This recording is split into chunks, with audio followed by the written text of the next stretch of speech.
We back. I told you we was gonna get back on here, and finish our Street Fighter content. Let me make sure this audio was cool. Alright, the audio sounds cool. Hopefully it stay that way. Steph PG3 here, and I've arrived back in the Street Fighter 6 World Tour. And we gonna finish the Terry stuff later. I wanted to do this last cry thing, get this out the way, because I have no idea what this is about. And look at Terry texting me. I got something. I was just thinking while I was out. You from Metro City, right? It's a lot like Southtown. We got Chinatown too. We got a carrier dock and a port too. Oh yeah, and I forgot. Those places got some great pizza. Good place to chill and eat. And we really make a city, yeah? Terry, you texting me, bro. I'm literally right in front of you, gang. Why is bro texting me? Alright, we unlocked this. We got some side missions in this map that we have to do. But we get there when we get there. Let's hop into this, man. Let's see what this is about. Okay. Name of Max. What? Endings reach. Huh? Hold on. Yo. What is this? Alright, let's new game. Let's see what's going on here. When I found myself in front of a fancy building. This is the Kong Villa Resort. A girl appearing as a blue silhouette spoke to me in a friendly voice. A resort? It all came back to me as I considered what she said. A Kung Fu Kong corporation, a renowned martial arts conglomerate, runs this facility for fighters from all over. As a fighter myself, I've been invited here. We appear as blue silhouettes to hide our true identities and prevent needless confrontation between red-blooded fighters. I'm a guest at this resort too. I go by Grace here. What's your name? She asked my name, searched for the answer. I'm Max. Nice to meet you. My mom's Grace chuckled in response. Well, let's get going. Glass door in front of us gleamed brightly in the evening twilight as if it beckoned us to use it. From this moment when I was spending the night here using Max as my eye. A wave of excitement from what awaited me washed over my body and pushed open the door. This joint said it had 15 endings. Like, we found out the Benty and Street Fighter's Last Cry. I don't really know how this is about to turn out. Welcome, Max and Grace, I presume. A man of medium build greeted us in the spacious entrance. My name is William Forrest, at least here it is. The apron he wore and his calm demeanor gave him the appearance of resort management. He was also a guest. Yo, this music is they cooking with this right now. I've been visiting for a long time, so they put me in charge of managing things while I'm present. He then took a moment to explain a few things to Grace and me. This is our first time visiting. Let's go over some ground rules. No snooping around in others' businesses. Second, just because we're all fighters doesn't mean you can go around picking fights. Fighters took on new identities here in order to unwind and relax. As long as you follow those simple rules and feel free to do as you like. There's a game room, a billiard room, and food here is quite good. William added, winking as he had just sealed a great deal. And here are your room keys. A voice called from behind the reception desk nearby. A woman in an apron similar to William stood there. That's Colleen. Like me, she's a veteran around here. Knows all the things behind the scenes. And at the mention of her name, Colleen nodded politely. A whiteboard in front of the reception listed all the room numbers and the guests currently staying at the resort. Max, your room is 206, Grace 207. Look at Debbie. Why did she got two people with her? Because it's A plus too. She explained as she handed us our keys. Guest rooms are upstairs and on the second floor. They should be ready for you, but since dinner is about to be served, you can wait in the lounge if you'd like. Colleen suggested, pointing to the area next to the stairs. The lounge was cozy, furnished with rustic fireplace. A large coffee table was surrounded by sofas enough to seat about 10 people. True to its name, it seemed like the perfect place to relax and chat. I think I'll wait here, Grace exclaimed as she threw herself onto the sofa. She stretched and let out a satisfied sigh. Having seen her embrace relaxation, I decided to follow suit. Alright, who do y'all think Grace is? Like, in outside of this. My guess is that girl. I don't forgot her name, but that girl that, basically taught us how to play the game early on. Alice, I believe her name was. She wears pink. Alice, I think. I think this is Alice. I'm gonna be honest. Crossing the entrance, I sat down on the sofa opposite of Grace. This is with dinner preparation. William and Colleen hurried into the kitchen at the back of the first floor. Without anything particular to talk about, I absent-mindedly gazed at Grace. Even though her form was obscured by a blue silhouette, I could still make out the expression on her face. Her eyes dark and deep, locked onto mine, her smile radiating a warmth that felt both inviting and disarming. Even the way she sat, her head tilted ever so slightly, was endearing. There was no doubt she was an attractive girl. I couldn't help but wonder what kind of fighter she was. Just as I started to imagine, I quickly shook my head. I had been warned not to involve myself in others' business. I was obsessing over the first cute girl I see. How pathetic, I thought to myself. 3 girls chattered loudly while descending the stairs in a line. What the heck are we even supposed to do here? A pretty but somewhat rigid girl actually led the group. Yo! So, is this just all reading? Are we just reading? I don't know. We about to just keep reading to find out. We eat as much as we want, then go back to our rooms to watch TV? Replied the smiling girl trailing along, who had a round, jolly appearance. The bespectacled. I hope I said that right. Tomboyish girl in the middle shrugged her shoulders in expiration. Might as well get some out of TV after Debbie was so annoying about getting a room with one. I said I was sorry, Molly. Debbie responded apologetically, absent-mindedly practicing her sumo as she did. I don't want to miss the sumo tournament, that's all. Honestly, why would you waste your time here watching TV? The pretty girl responded, furrowing her eyebrows. There's no reason to get so angry, Tiffany, Debbie Debbie exclaimed. Suddenly, Grace asked me softly, all 3 of them are pretty cute, huh? Which one would you choose? Grace. Grace, what? I faltered. Was she talking about a sparring partner or a date? Unsure, I hesitated for responding. A, the beautiful Tiffany. B, the tomboyish Molly. The charming Debbie. I prefer someone like you. Hold on, I'm about to spit game. Hold on. Hey, Grace. I prefer someone like you. You've got a type, huh? Grace joked as she squinted her eyes playfully, knowing she was getting a rise out of me. But you know that's not allowed, right? We can't go around picking fights, remember? Oh, you meant as a sparring partner? That's right, we're all fighters here after all. What you think I meant?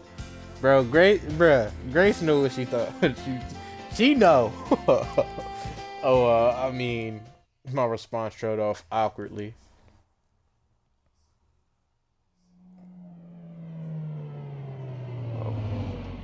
What's going on? Suddenly, the sound of a car engine broke the silence. It continued to grow louder, then came to a stop.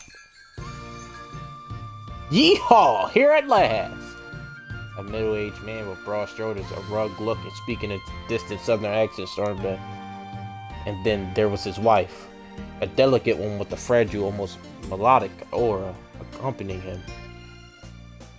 The Butchins, welcome! William raced out the kitchen to greet them. How was your trip here? Well, the car held up okay, but the roads were rough once it got snowing. And we made it to before everything froze. As he spoke, we see that small flakes of snow were now contained in the blowing wind outside. What in the world? At dinner time, I'm guessing? That's why that thing making that noise? A cuckoo clock on the wall by the entrance squawked 7 times. It was already 7 p.m. William, shall we start serving dinner? Asked a petite woman who approached from across the room. She was dressed in a work uniform, suggesting her position was to help around the resort. Ah, yes, Abby, please, if you will. Abby replied with a cheerful, uh-huh, and led us to the dining hall. Okay. I still don't know what to expect from it. Okay, the dining hall was spacious, filled with tables covered in white cotton cloths. So, I kinda just, I don't know. I might actually replay this after I'm done doing how whatever this is and how long this is. I don't know. Well, it had a lot of chapters when we went to chapters when we scrolled down.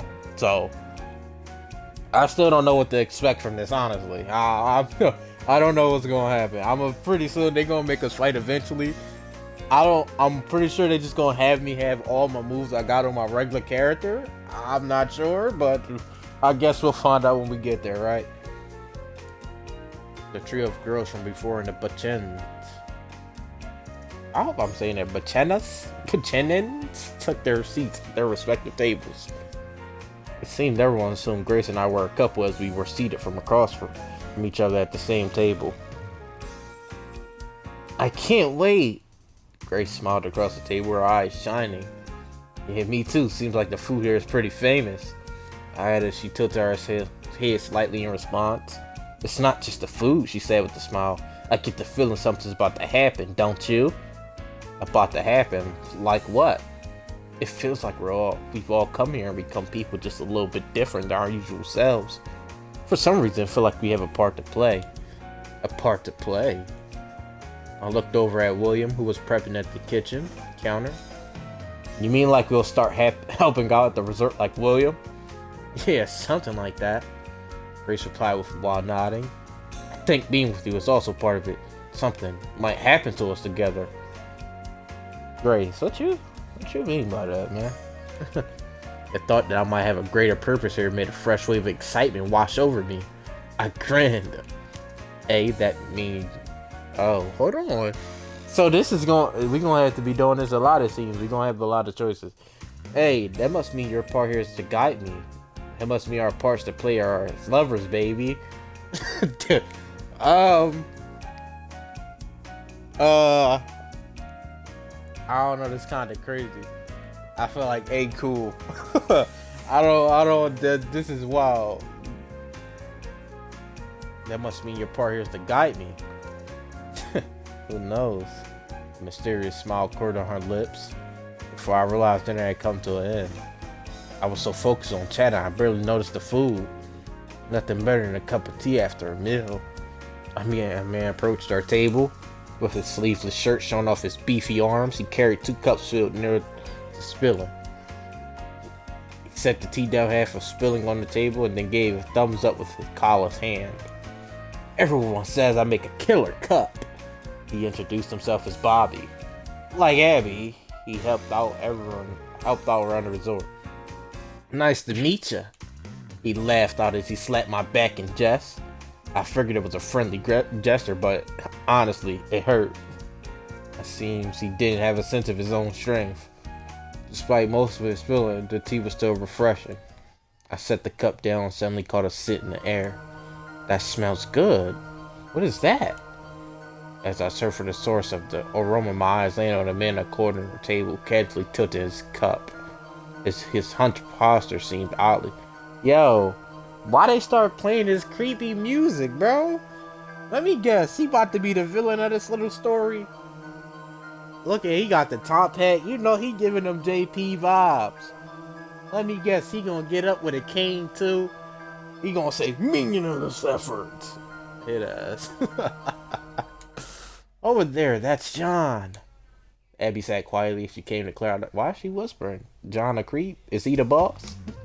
I believe he's adding cinnamon to his tea. He always spices it up. The resort boasted an array of tea options, where adding milk and lemon was only the beginning. Shall we? Prompted by Gates, we left the dining hall. I wonder what would have happened if I would have picked the lover's option with Grace. What do you think she would have said? I hate when I get to pick a choice and then I'm always thinking about what could have happened if I picked the other choice. I feel like almost everybody is probably like that, or maybe not. Maybe some people just see a choice, pick it, and don't care about the other choice. As we passed the entrance, the girls from before were making a fuss. It was outside her window. Molly exclaimed as she furrowed her eyebrows in confusion. I'm sure it wasn't there before dinner, Debbie added in dismay. I made sure the door and windows were locked, Tiffany chimed in, bristling. Please calm down. There's no need to worry. You found this outside your window, you say. William was holding a piece of paper in his hand. Intrigued, I leaned in to take a closer look. The following was written. Tonight, midnight, equals D. Tonight, midnight, equals D. Some letters were partially faded and nearly illegible. Yo, why does, bro, I'm not gonna lie, bro. This is like, why does feel like it's like some type of scary little thing? It makes sense though, right? Because it's close to Halloween. Is this what's going on? Yeah, for some reason, I feel like I could read them. Tonight at 12 a.m., someone will dance?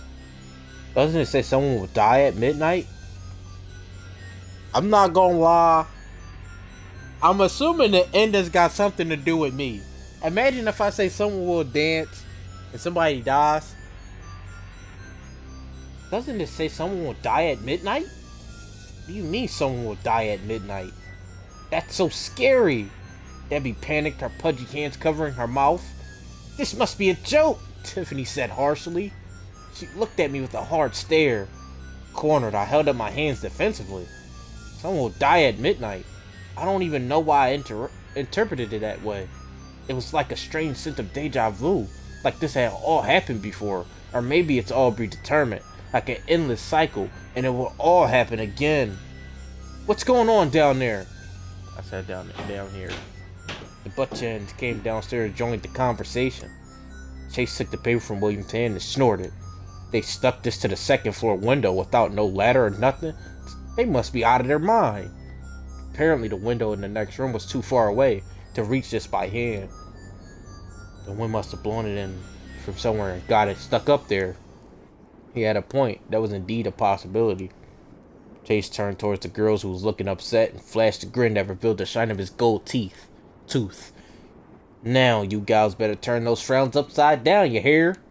Whether true or not, Chase's swaggered speech lightened the mood, leaving everyone feeling a little less tense.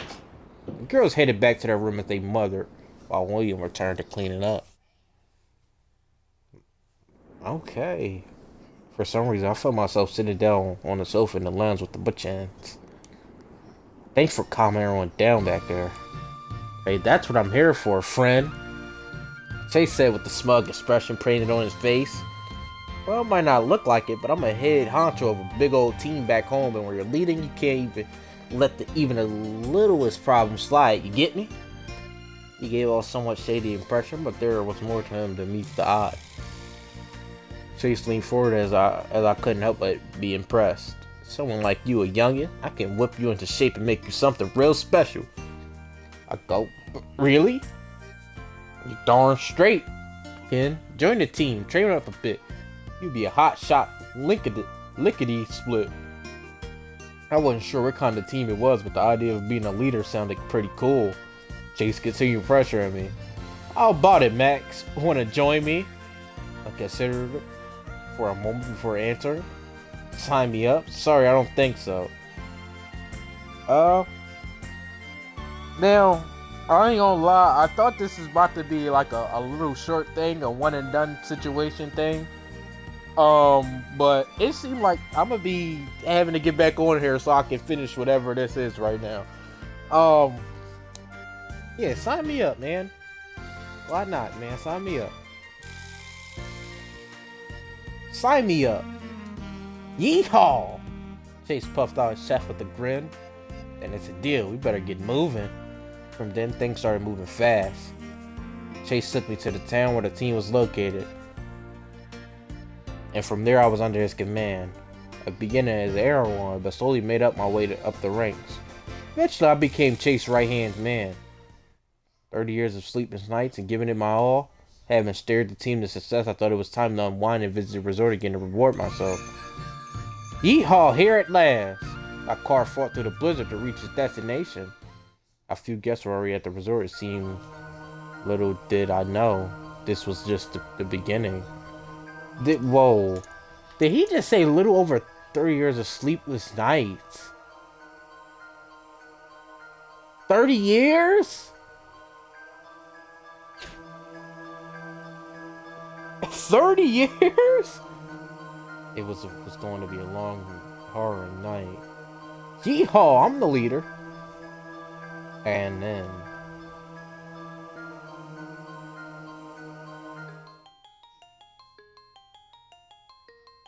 Oh.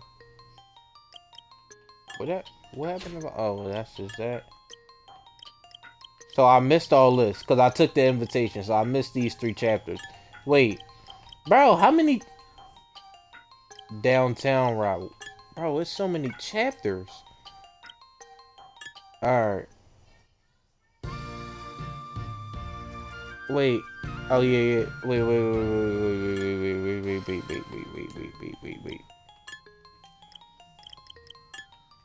Gotta go back to this one, right? So we can't accept his offer this time. 30 years is crazy work. Alright, let's see. Oh, alright, let's pick this. Sorry, I don't think so. I couldn't agree with something I knew nothing about. I apologize and decline. Ahaha! Amber butt-chin laughed. I must apologize on behalf of my husband. Bro! This music! Dog! Bro! Hold on. Yeah, we chilling in the living room. I got Grace beside me. She looking real blue.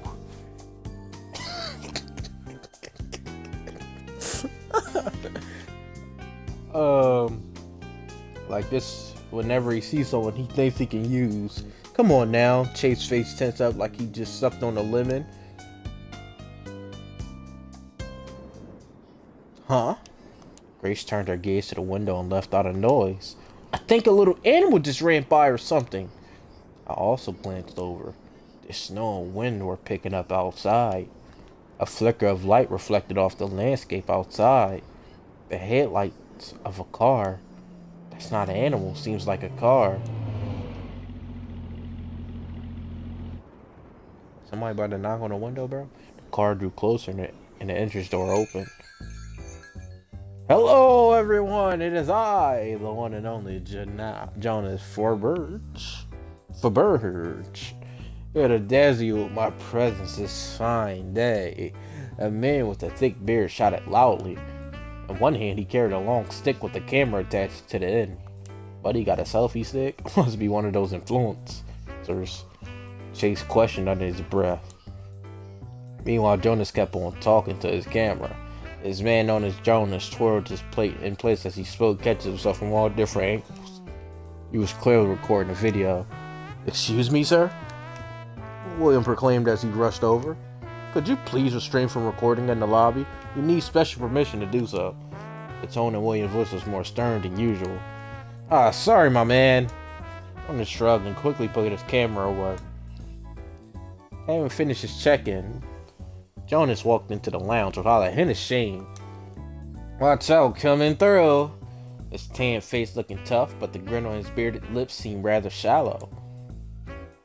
He plopped down next to Grace without even asking. Call me Jonas. My channel is called Fight It. I do vids and streams. Probably check out my stuff before, right? His Fight It channel, as it names it, does posted for footage of battles between fighters. I fought all kinds of opponents, beef hands, wrestlers, you name it. Jonas bragged, clearly proud of his accomplishments. But fighting is against the rules here, right? For a moment I saw Jonas' eyes narrow, but just as quickly he returned to his usual lighthearted tone and continued talking. Of course, this is a place for fighters to chill, you know. Random fights, totally off limits, I get that, but... He leaned in and lowered his voice as if sharing a secret, but we're all still fighters. I heard some gnarly stuff happen on the down low. Interesting. Maybe this place was all tea and biscuits after all. Jonas flashed a sly grin and continued.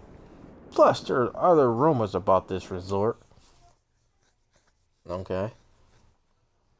Jonas stroked his beard, letting his silence linger. Ever heard of the Banshee? It's a freaky creature with a sharp blade of wind that can, like, slice people up. Here go this creepy music again. A creature said to live in the woods. The Banshee. It was a local folk tale around these parts. It lurks in the woods with its long, scythe-like nails. Bro, imagine if this Banshee creature was Ahi. Oh man, I mean, in this game, she's like the only one that fit the bill with like long nails. Man, the wind's going tonight. Perfect Banshee weather. Jonas said if he was telling a ghost story, a gulp. My fault, y'all. Have you come here to film it? He shook his head. Nah, I'm just here to vibe like everyone else. But hey, if I catch something cool, I got my camera. Please, let's keep the filming to a minimum. William interrupted, his tone firm as it appeared seemingly out of nowhere. Right. Jonas replied, scratching his head awkwardly. The conversation shifted to getting drinks, but I stood up alone, quietly excusing myself. To be honest, I've been fighting the urge to take a leak. The bathroom was just down the stairs. The Banshee, huh? It sounded ridiculous, but in a place like this with the storm raging outside, I'm not sure I'd be surprised if something really did pop out.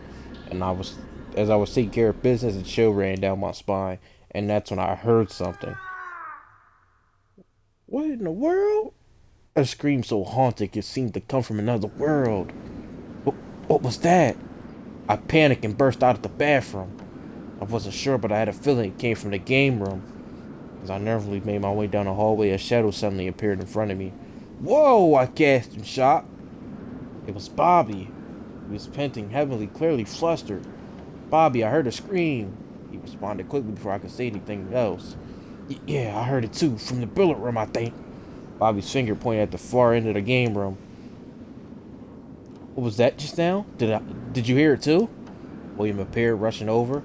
Bobby's voice rose as if William to move faster. William to move faster. Perfect timing, William. Do you have the key? The key? The key to the billiard room? For some reason, the billiard room was locked, and William was the one responsible for holding the resort's keys. Bobby was apparently aware of this. In fact, he had just been... Oh my god. Again, my fault, y'all. See, look at me yawning, bro. Where's I at? I said Billy. Bobby was apparently aware of this. In fact, he had just been going to find William to get the key. Are you sure you heard the scream from in there? William asked, stopping just in front of the door. Bobby nodded in response. I could see the lights flickering inside through the frosted glass window. I'm opening the door now. William pulled a set of keys from his apron pocket.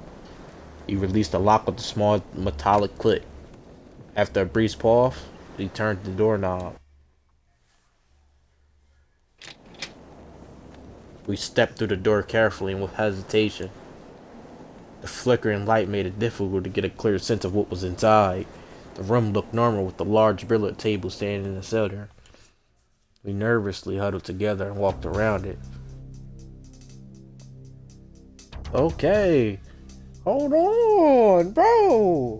Yo. Hey, bro, whoever made this soundtrack, man. Peak. We nervously huddled together and walked around it, and there behind it, we saw it. Is that JP? I said JP. John? Well, look at his body. Why is it doing that? He on some Dawson type timing. I couldn't tell if the pitiful scream had come from me, Bobby, or William. It was likely that all three of us had yelped. What we saw was beyond words, an unspeakable sight. A dead body. The man's body lay twisted on the floor unnaturally. His face was turned behind his back, his white eyes staring blankly into the void. Every part of his body was contorted like a rag that was wrung out. It looked as if the blood-curdling scream of her had been wrung out of him by force. Oh my gosh, y'all hear this music? Yo! Bro, I ain't gonna lie, bro. That's exactly what Dawson be doing when he do his dive kick, bro. He be hopping exactly in that pose right there. It's John! William muttered in a trembling voice. Bobby, his face drained of color, shook his head silently. We couldn't bring ourselves to look any longer, and slowly stepped away from the body. After a long pause, William finally spoke. Let's leave him as he is for now. Not contaminating the scene seemed to be William's priority. We shouldn't touch anything or leave fingerprints behind. What about the back door? I pointed to it and asked. It was left wide open, battered by the wind, rattling violently. Evidence could be lost if it didn't do something. Yeah, so let's close it. William said, and I shut the door. I grabbed the knob using the hem of my shirt and locked it with a twist. We left the room and locked the door behind us. Now no one would enter the billiard room. Should we call the police? Bobby muttered in a hoarse voice, and William responded, Yes, let's go upstairs and call them from reception. Bro, this is wild, bro. We returned to the first floor and William gathered all the guests in the lounge. He tells them something has happened, but to stay calm, he then walked over and grabbed the phone at the reception desk. What is incarnation? Tell us what's going on. The question came pouring in as I gestured with my hand signaling to calm everyone down. After taking a deep breath, I spoke.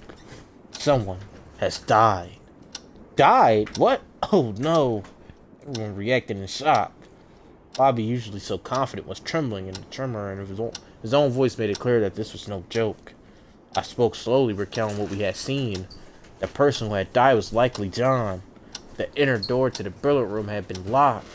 The back door leading outside had been left wide open.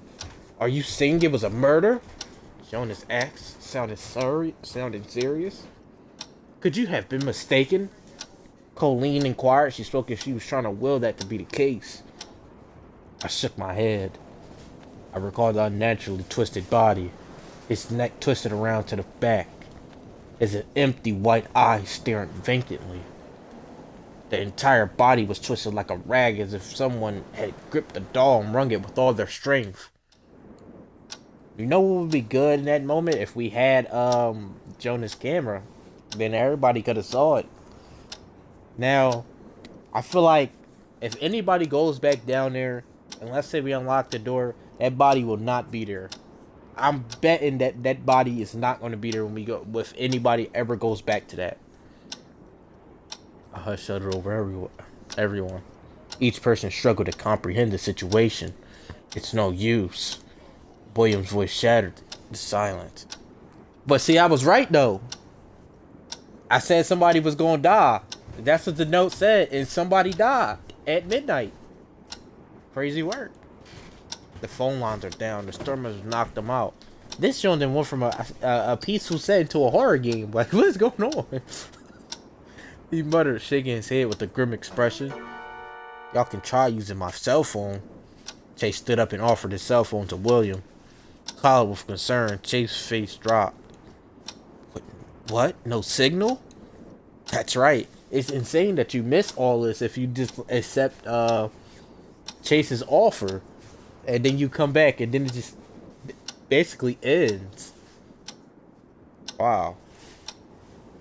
So I'm assuming there's other routes you could take that basically just ends the story right then and there by taking a non-route that like this. That's right, William said with a sigh. You've intentionally made sure cell phones don't get surfaced up here to help everyone disconnect and relax. Of course, that's the thing. Of course, that's what happens, man.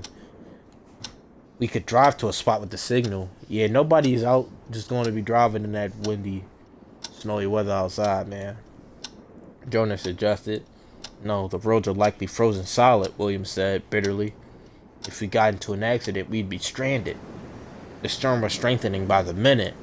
The surrounding of the resort had disappeared into darkness, and a blinding snowstorm obscured any view. Adventuring outside recklessly didn't seem like a wise choice. Oh man, there go that cuckoo clock again. The cuckoo clock clucked on the wall cheerfully chimed 9 times. It was already 9 p.m. Oh wait, dang, it's not even midnight. So that means somebody else gonna die at midnight? Cause the note said at midnight. Oh man. Alright, everybody in this room right now, who y'all think gonna die, bro? I don't know. I feel like one of them girls gonna die. The three girls, Debbie, Tiffany, and I forgot the other. One of them are gonna die. It's gonna be one of them. Gotta be. Now, since the game already established that me and Grace is gonna be close, I don't think Grace is going to die. And if she does die, it's gonna be tears like the end. But I don't think she's gonna die. Normally, whoever's with you in the beginning, unless it's Grace. But nah, it can't be Grace because he's right there all the time. Or maybe somebody's in here to kill her. Well, who would be the killer? Too many questions, no answers. Someone would die at midnight. Someone muttered quietly. I froze. Without thinking, I pulled out the note I had absent-mindedly put in my pocket. Could it have something to do with John's death? It's not even midnight yet. Does that make the killer jump the gun? What does that mean? Molly said, the bespectacled girl on the verge of tears. This is awful. A murderer? Where did they go? Abby's voice pitched with panic as she spoke. Unease began to spread through the room. Yeah, that's a little unexpected. I can't take this anymore. Debbie shrieked, her voice shrilled and desperate. What is even happening? I want to go home. Calm down, Debbie. Tiffany tried to soothe her, but even her typically composed demeanor couldn't match the worry in her eye. Yeah, Debbie gonna die. Debbie gonna die. I'm calling it now. Debbie's gonna die. That's right. Let's all calm down. A quiet voice suddenly spoke, interrupting the chaos. It was Grace. See, I don't know, bro. Maybe it is Grace, dog. Maybe it's something about Grace we don't know about. Maybe. At this point, everybody's a suspect. I don't know, man. I don't know. But if it is Grace, you gotta keep the enemy close, man. Hopefully Grace don't cook me. She looked around at everyone and continued. Even the note is a threat. The killer may have deliberately read it the wrong time to distract us. There's no point in dwelling on it. She was so calm and steady as ever. The most important thing is the understanding the killer's motive. If John was the target, then the murderer has probably already escaped. She had a point. Why would the killer stay near the crime scene? What we need to consider the worst case scenario. Grace paused and looked around at everyone again. What do you mean, worst case scenario? Chase asked. Grace took a deep breath and replied, that someone else is the next target. A murmur spread through the group. Bro, I picked up where Grace left off. If they are targeting someone else, then the killer might be hiding nearby. Exactly, if I were the killer, that's what I'd do, Grace said, nodding. Someone else. Debbie screamed again. Bro, I'm telling you, it's gonna be Debbie. Bro, if Debbie ends up getting killed next, I'm ending the video. I'm ending the video, bro. Nothing for certain. We're just considering all the possibilities here. William sat calmly, taking charge of the conversation. Like, I'm gonna be honest, this is throwing me off. I was not expecting this. For now, let's check all the doors and windows. Get thinking already, fellas. Follow me. Chase took charge, showing off his leadership expertise. This is what a leader is supposed to do, he said, flashing a smug grin at the girls. Considering the situation, I decided that I should help out.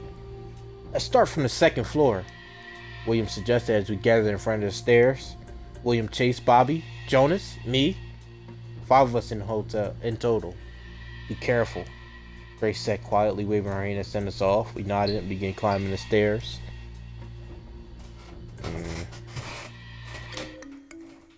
Started checking on the guest room. Oh, we opened every door. Expected inside each one. The rooms appeared in order. The windows were locked. The showers were all clear too. There was a small ventilation window in the hallway, but it was far too narrow for someone to fit through. Ain't nobody here, Jason muttered, a hint of relief in his voice. Yeah, seems like it, I answered. A silent understanding passed between us. Whoa! All of a sudden, a noise. It came from inside one of the rooms. What was that? Chase stuttered. It came from the storage room. Bobby's pointed to the end of the hallway. There was a single door. That's where we keep cleaning supplies and things. There's enough space for a person to hide. William explained in a low voice. The storage room was slightly ajar. We held our breath silently and surrounded it. One of us had to open the door to check inside, but who would it be? We exchanged glances. Our eyes all turned to one person. Me?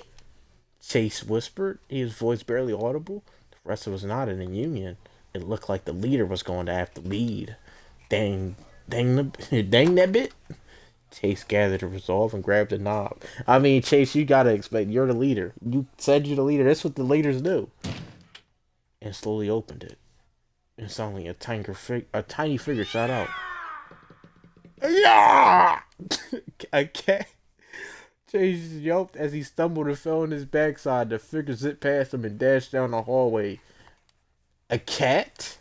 William breathed, his voice laced with relief. Oh, it's Ruby. What was she doing in there? It appeared to be one of the resort's resident cats. Okay, this music is back.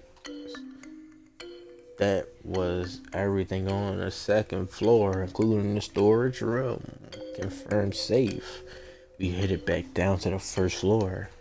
For a moment, I was startled by a scream from the lounge area, but it turned out to be nothing to worry about. Ruby had rushed down to the first floor, earning a squeal of glee from Tiffany when she spotted her. Oh my gosh, a kitty! All this point, any distraction was a good one. We continued to check the first floor, the receptions, the staff room, the dining hall, the kitchen, and finally the bathrooms. And nothing seemed out of the ordinary, and every window was securely locked. At last, we made our way to the game room. We carefully searched the gaps between the arcade machines. The only room left to search was the billiard room. See, look, bro, watch. I'm telling y'all, that body is not going to be there. We came to a stop in front of the door. The thought of facing the corpse again weighed heavily. William and Bobby's faces were tense, just as tense. Yo, there's a body in there, right? Johnny's voice quivered. Yeah, his eyes lit up with excitement.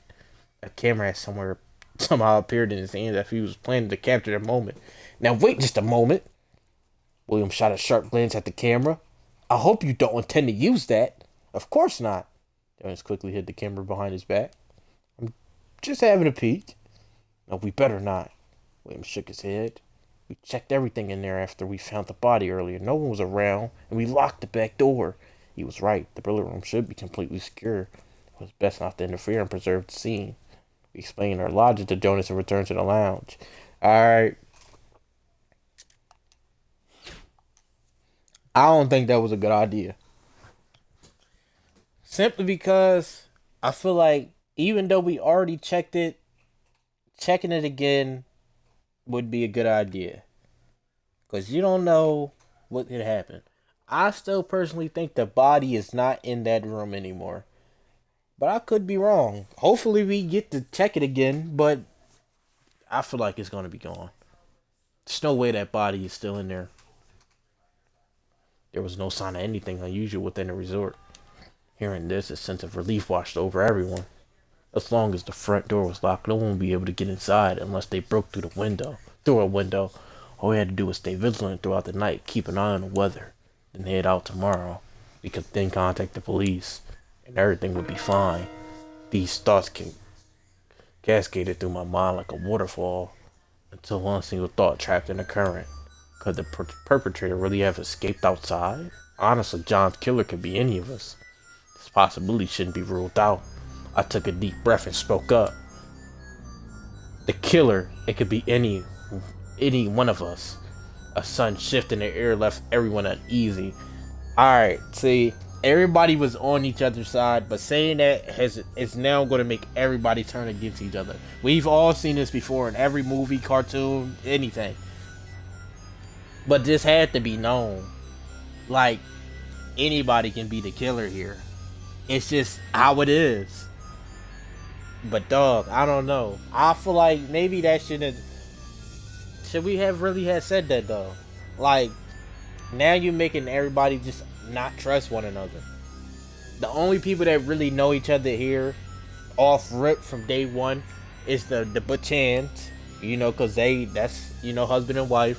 You got Tiffany, Debbie, and Molly. They friends. You got me and Grace. The only person that's out of the loop here that didn't come with nobody, that don't know anybody, that's kind of the random here, is Jonas. And he just showed up. But when he showed up, that's when stuff started happening. Lock in, y'all. Lock in. It was something that I had all vaguely sensed but hadn't dared to consider. I took the first leap into the unknown. There's someone here who doesn't have an alibi. A wave of excitement surged through me. Grace had said we each had a role to play, and this might very well be mine. I was the detective, the one who could solve it all. With all eyes fixed on me, I continued. And that person is me, Grace, Bobby, Jonas. It's too early to say for sure. Alright, y'all. This is getting real. It's getting a little real. Now, I'm not going to say me. I'm not going to say Grace, because Grace been with me half the time. Bobby, it could be Bobby. It could. So, my picks right now is Bobby or Jonas. It gotta be one of them. Now, or I could go and do the passive route and be like, it's too early to say for sure. Obviously, we're going to be replaying this, so I don't know. I don't know which one I want to pick. Like, I feel like I said before this even became a, option, I had my little moment. I said Jonas is the only one, because he's the only one that really is alone. But you got the other people, like Abby. Abby she's not really an option, but you got to put her in there. So I feel like it's either Bobby or Jonas. But I ain't gonna lie, it's the fact that it's specifically us four. That means Grace is, like, you gotta think about her being suspicious too. Which is crazy, right? I wouldn't think Grace, because she's been with me the whole time. But we did leave her. But there's no way. She could have,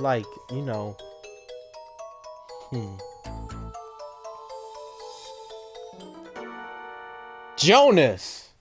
Thinking about it, Jonas showing up late was suspicious. He looked at me with a strange smile. Yo, when we heard that scream, I was right here, just saying. That may be true, but he was right. But there was a hole in his story.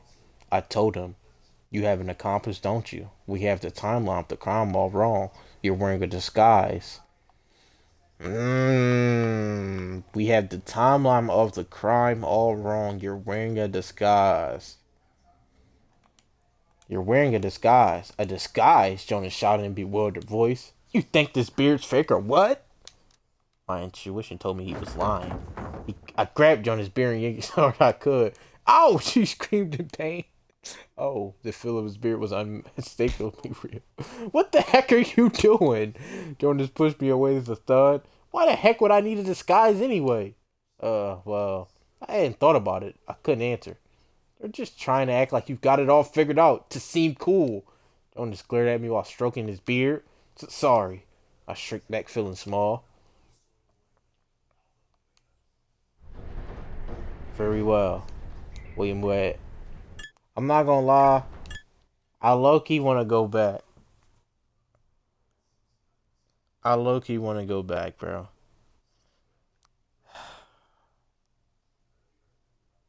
I kinda want to go back, bro. Cause the disguise thing was crazy. Alright, I'm gonna go back, bro. The disguise was insane. Is this where we was at? Suicide mission? Oh wait, no. It was the kitty. Maybe it's not Jonas, bro. Oh my gosh. Maybe it's just not him. Like, I don't know, bro. I don't know, man. Yeah, let's just all, skip through all this.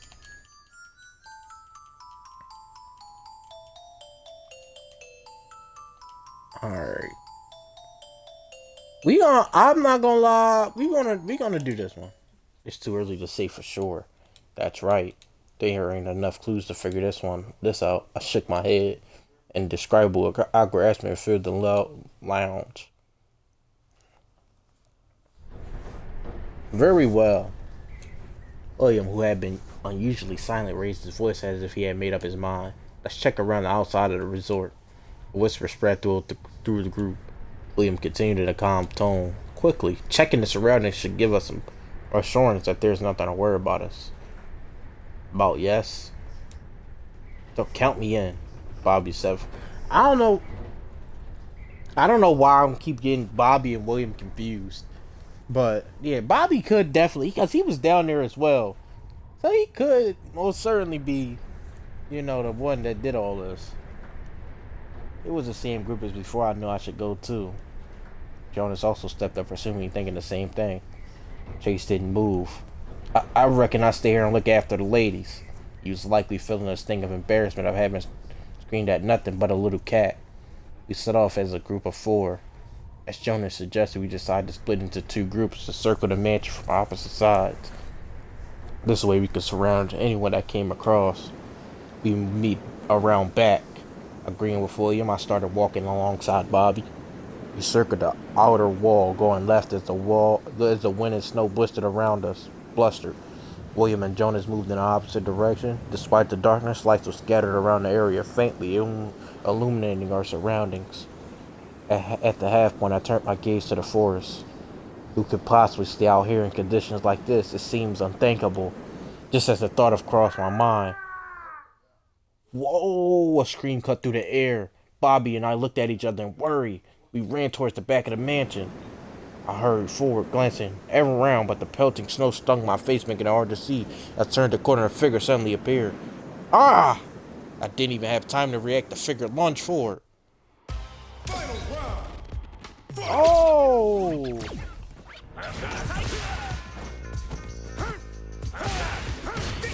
Whoa!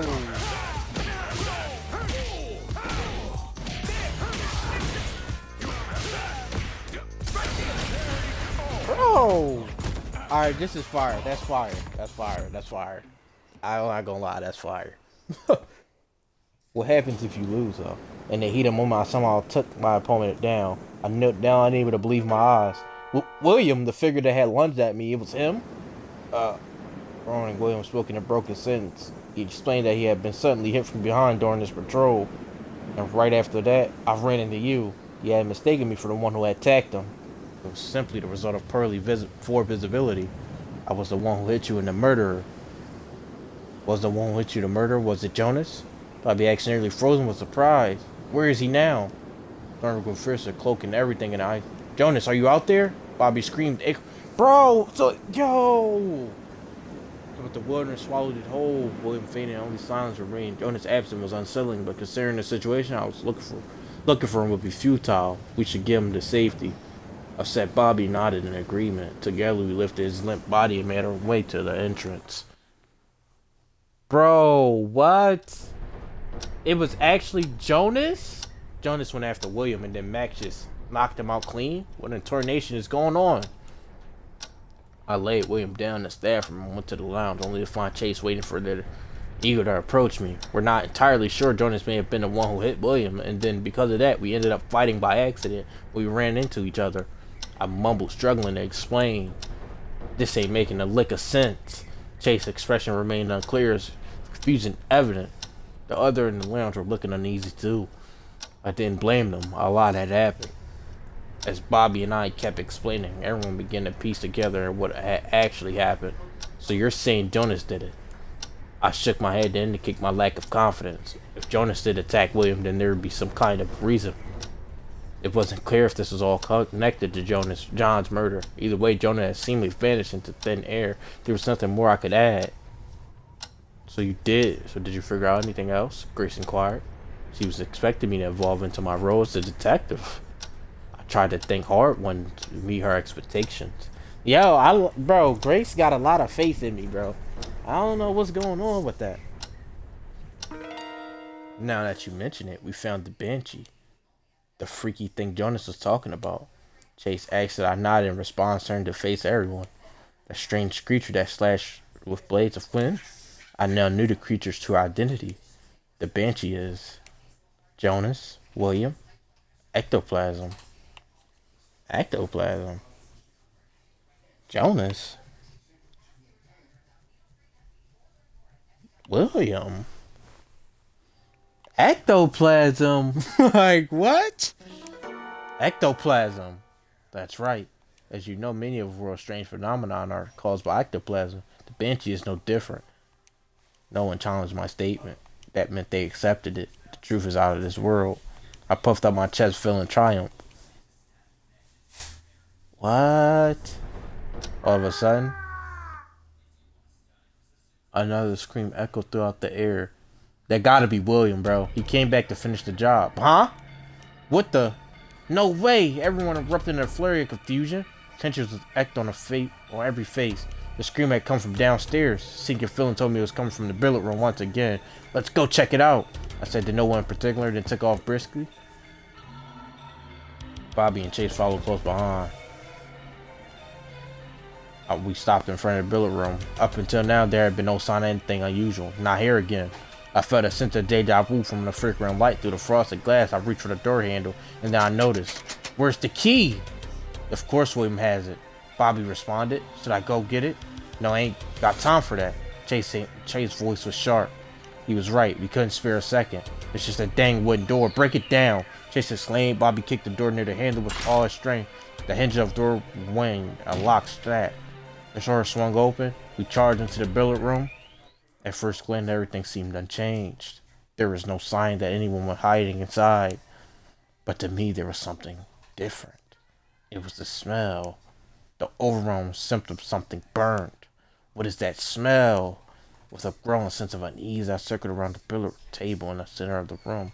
I didn't want to see the twisted, grotesque corpse again, but I couldn't just leave it be. And sure enough, there it was. Oh, is the body still there? The stench of burnt flesh wafted in the air.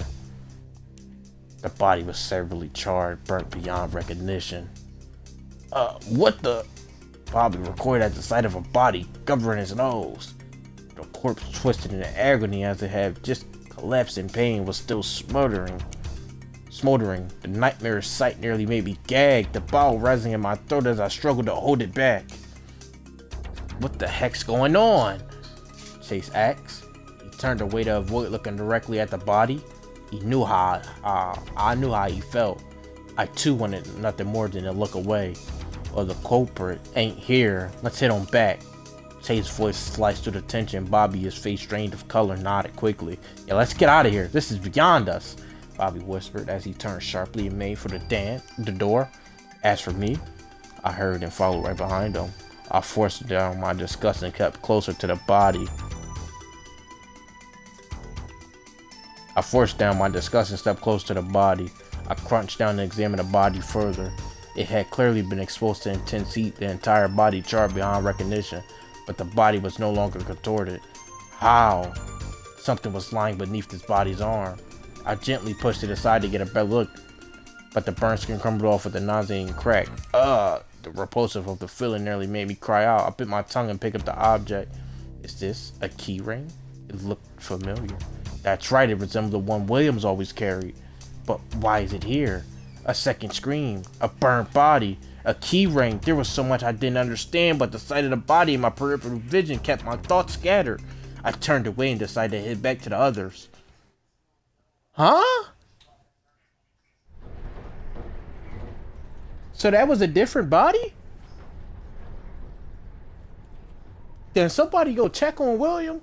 Like, somebody go find him. Is he still alive? The lounge was silent. Too many terrible things had happened that night.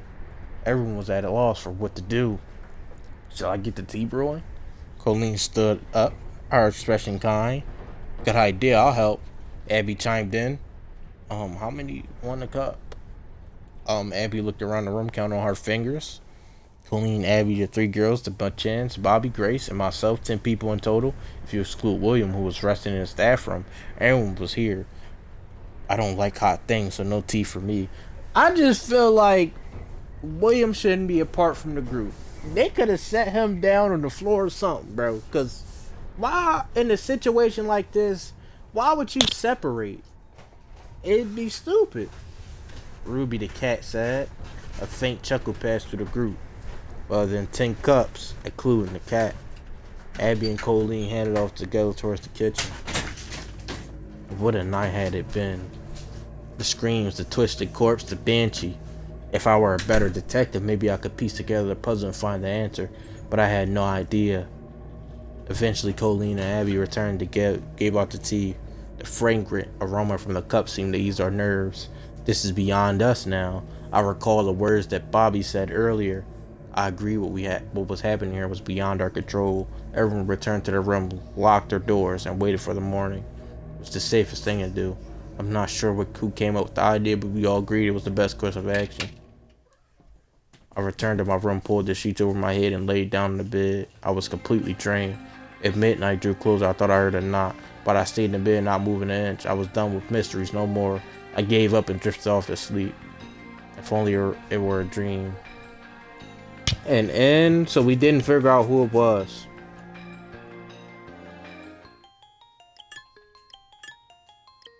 So we missing this 8 19 2022. Bro, we just gonna finish it. We gonna finish the whole thing here. Alright. Let's go back to what was it? Raising Doubts. Let's go back to it because it might be Jonas.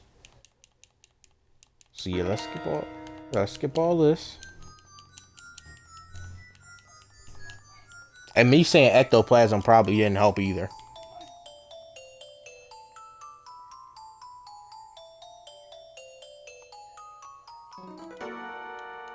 So let's pick Jonas. You have an accomplice, don't you? You have the timeline.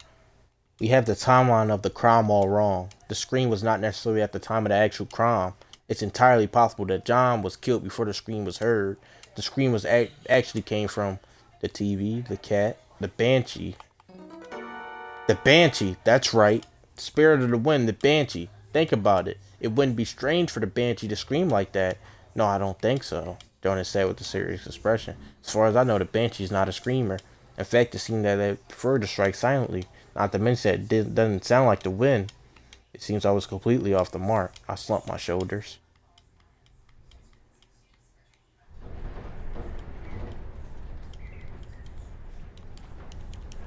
I don't know.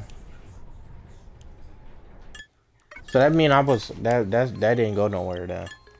What did that doesn't, yeah. I don't know. I feel like it has to be Jonas, bro, because he disappears. It has to be him. Like, who else could it be?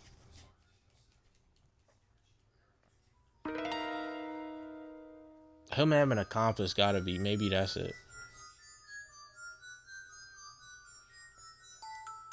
Alright, let's see.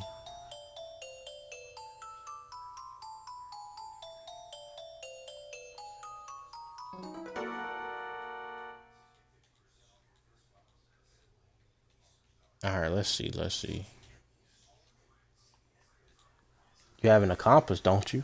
Accomplice? John just burst out laughing. Why are you singling me out? Anyone here could pull this off if they had a partner, you know. Well, yeah, I guess. He had a point. Perhaps I got carried away playing the detective.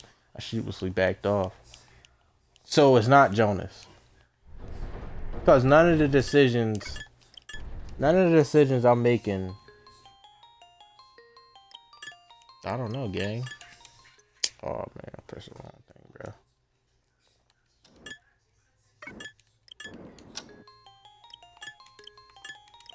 I don't know, bruh. Because we didn't get to the end. Like, we gotta unlock this. The second murder. Maybe if I leave faster.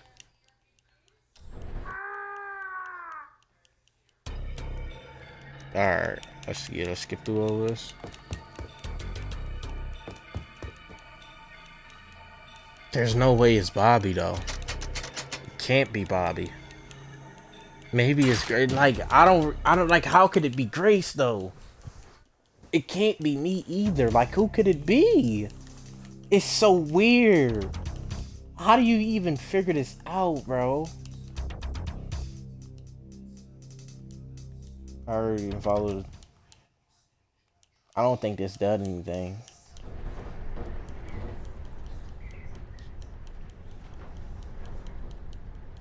Yeah, this doesn't do anything. Doesn't, you just leave faster. I think the second murder.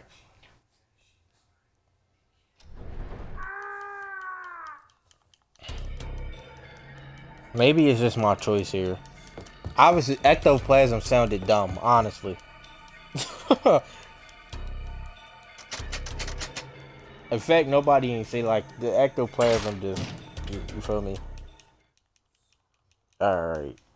Let's see here.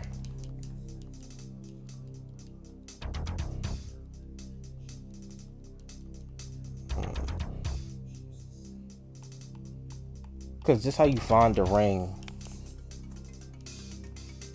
So obviously it's something to do with this.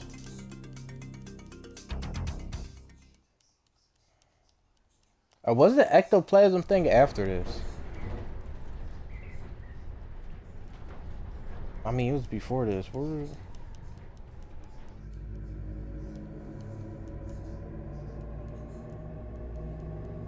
Alright, yeah. I'm like, yeah, nah. It's before that. Which one was it, though? Jumping at shadows? Yeah, that's probably it. I feel like picking Grace or anybody else, it just seemed like just options there that threw you off. Alright, let's see. Jonas. William. It has to be Jonas. Jonas. That's right. Jonas was the Banshee. He revealed his true form, attacked William, and then disappeared into the night, carried away by the wind. It's the only explanation. Bobby tilted his head in confusion, but William didn't have any slash wounds. Huh? He was right. I quickly added something to cover myself. I decided to punch him instead. I tried to call an excuse. Fill the room. Oh, yeah.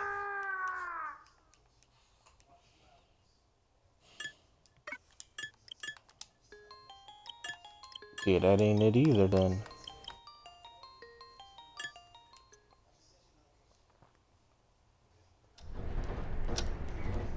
It can't be because Bobby was me. So how would it be Bobby?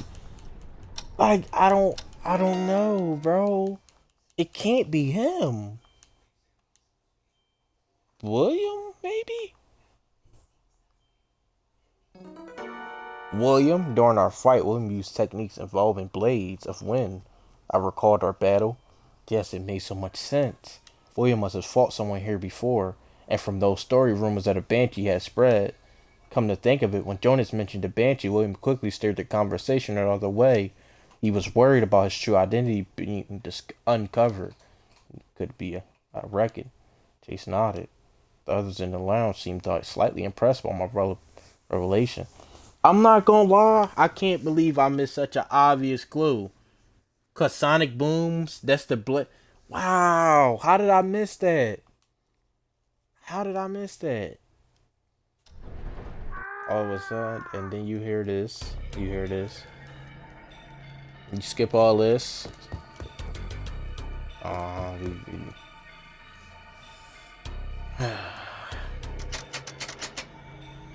Of course William has it. Should I go 9? No time for that.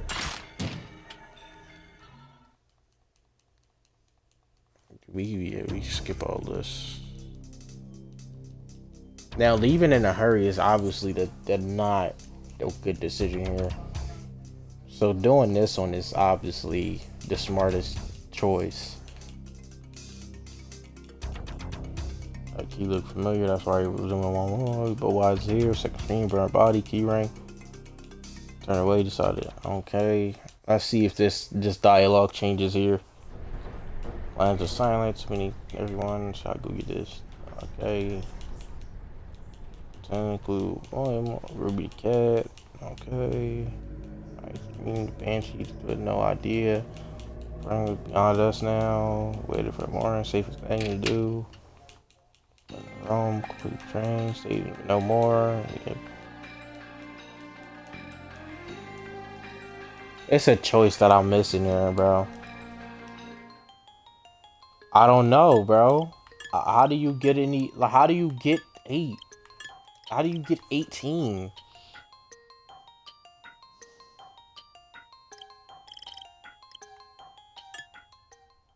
How do you get 18, bro?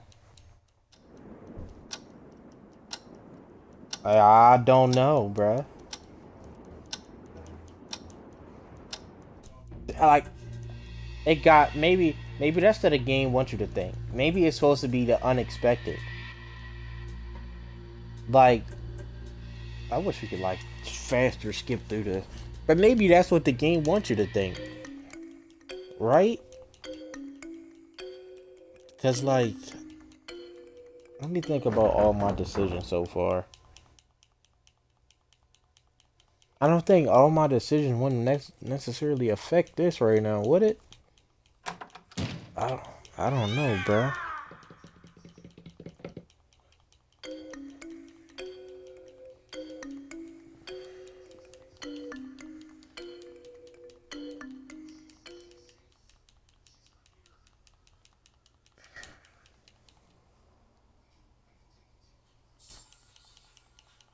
I'm not gonna lie, William makes sense though. Cause why didn't he want to check that out before?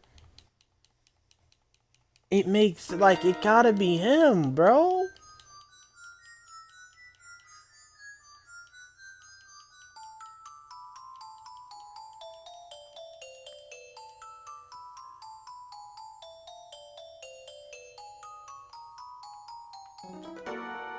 Grace.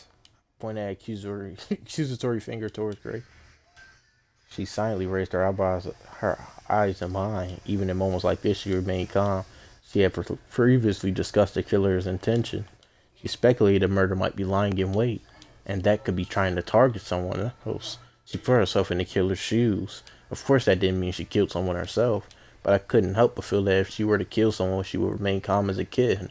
She would possess what seemed to be on absolute nerves of steel. You're just joking, right? Grace replied effortlessly without hesitating. Yeah.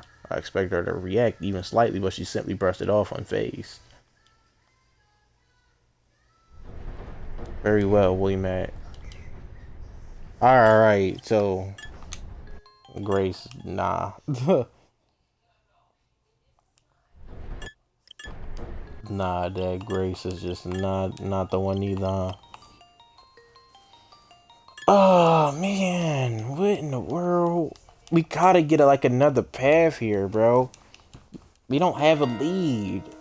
There's no lead.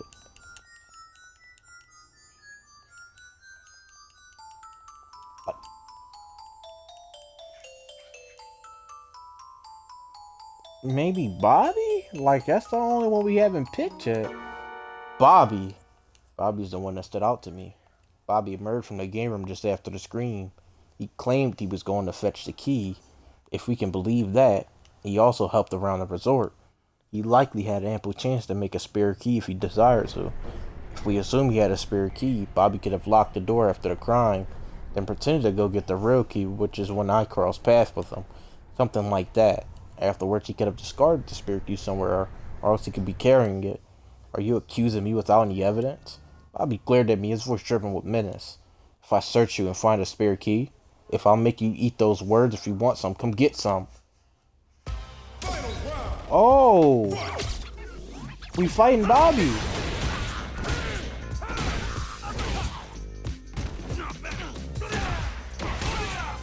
Daddy got the loot. What did we unlock? What's that? Is those gloves? Of course they just suck. They don't give you no nothing. Easy.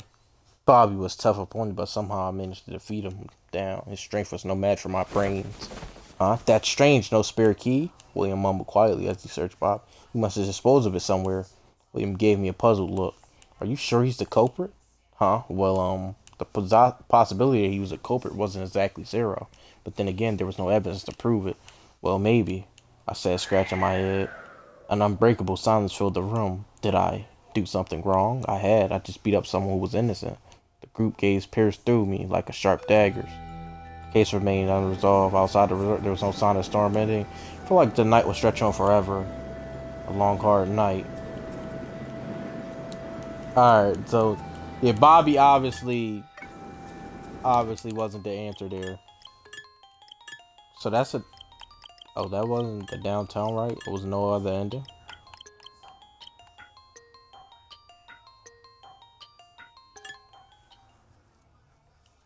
I guess the only last option is to say me. Like that's even though it's not me, but I feel like we gotta say it, right?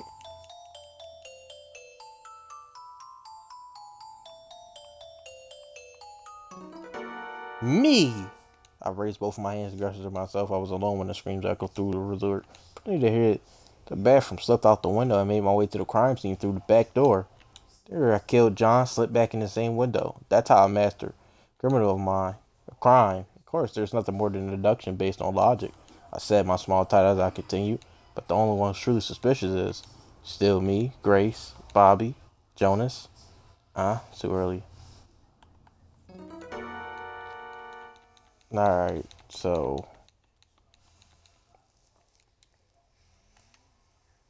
yeah, I don't know, bro. I don't know. I legit don't know. I have no idea, bro. Like I don't know. I don't know how to unlock 19, 21, or 22, bro. I don't know what the choices would be to unlock that.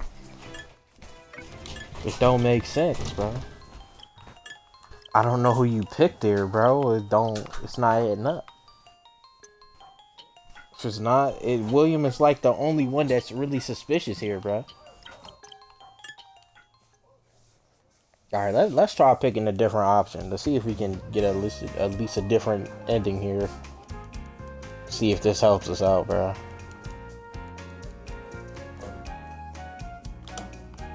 Let's see. That must mean our parts to play are as lovers, baby. Who knows? Oh. Alright, well, that didn't change anything. Wasted my time saying that. Bro. What am I missing, dog? What am I missing, bro? I might just have to end it, bro. I don't know, bro.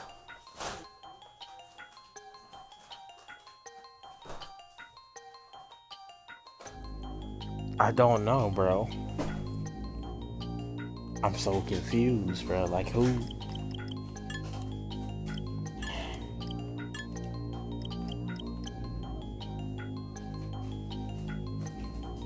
Because it's not Bobby, bro. It's anybody but Bobby. It's not Grace. Like, I don't know, bro. Alright, well, since we stuck, I'm gonna end the video here because we got 3 endings so far. We're gonna try to get the rest. I don't really know how you unlock the rest of these endings, but we're gonna figure it out. Like, share, subscribe if you're new, turn post notifications on. And I'm out. This is surprisingly was interesting.